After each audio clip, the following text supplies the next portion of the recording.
for those of you who don't know what magazine nights are all about, it's basically about bringing together people who write and perform spoken word and putting them all together in a mishmash of different performances, whether that be poetry, comedy, theatre, storytelling. Right, ladies and gentlemen, we now move on to what is traditionally the surreal part of the evening. For those of you who have not met Gillboy, this is Gillboy, and I make no apologies for his coming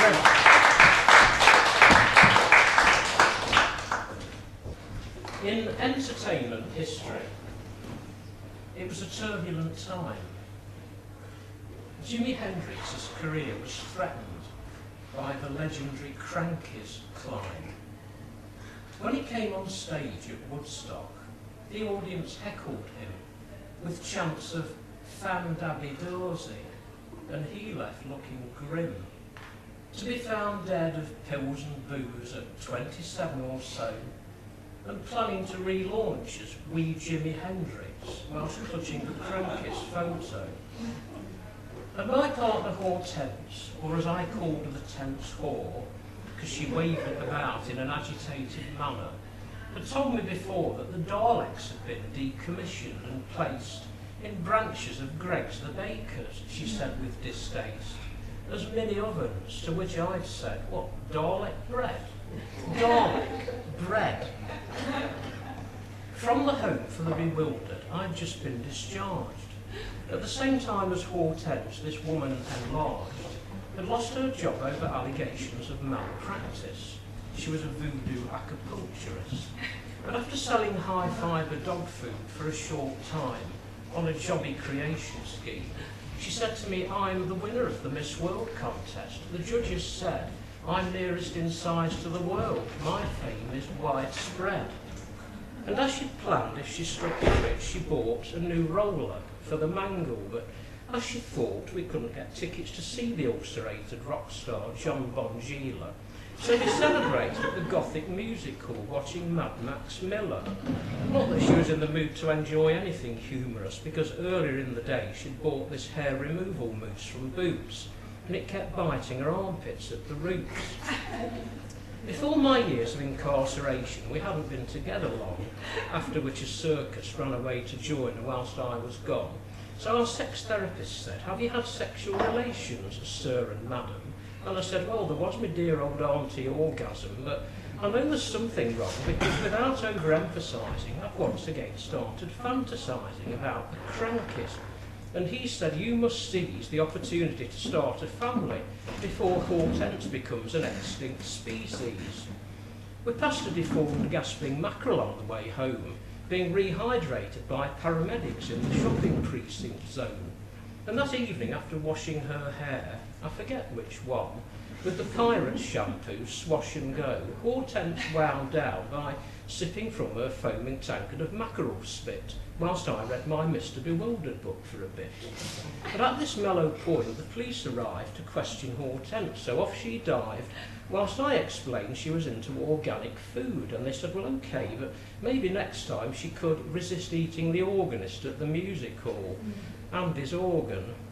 And could they have her autograph, and that'd be all. Oh, they'd forget about running the spit extracting tube and funnel through forensics. So emboldened, Hortense showed them her slides of famous people's sick.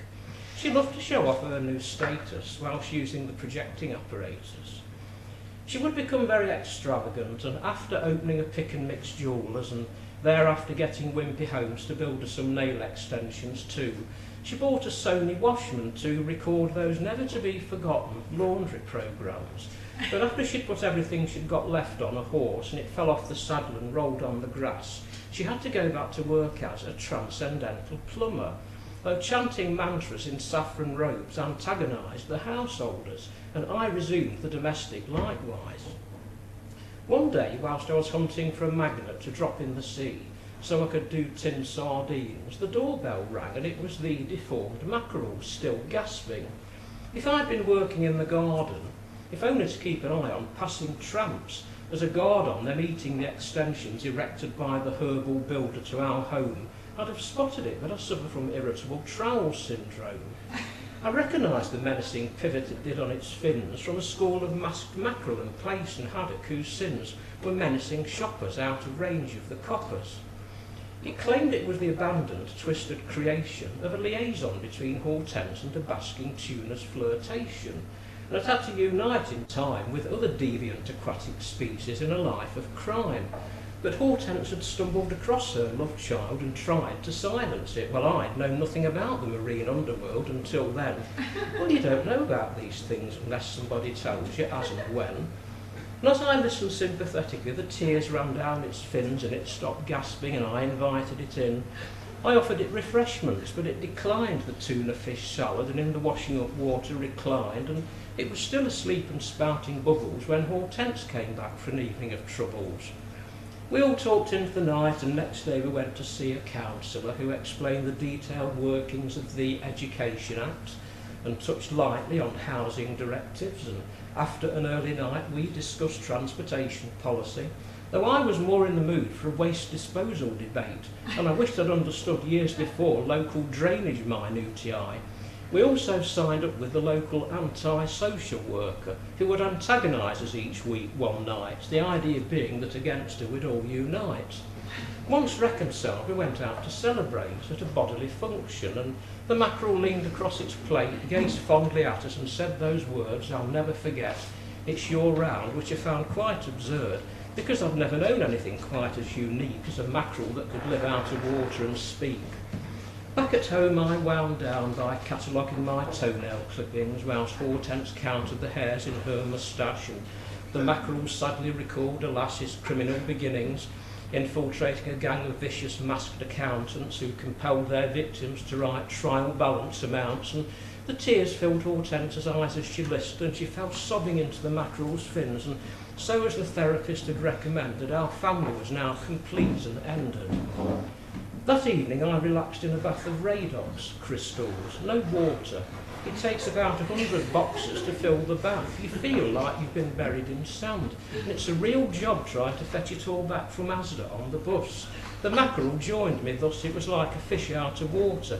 We listened all cosy to Jimi Hendrix on the bootleg Fan Daddy Dozy. And before Hortense became certified as a species unclassified, and had a preservation order served upon her as an object of scientific research for a bit longer, we'd all spend many bizarre years together. And I'll tell you more of those when next we gather. Till then, my name's Gillboy. Glad you came.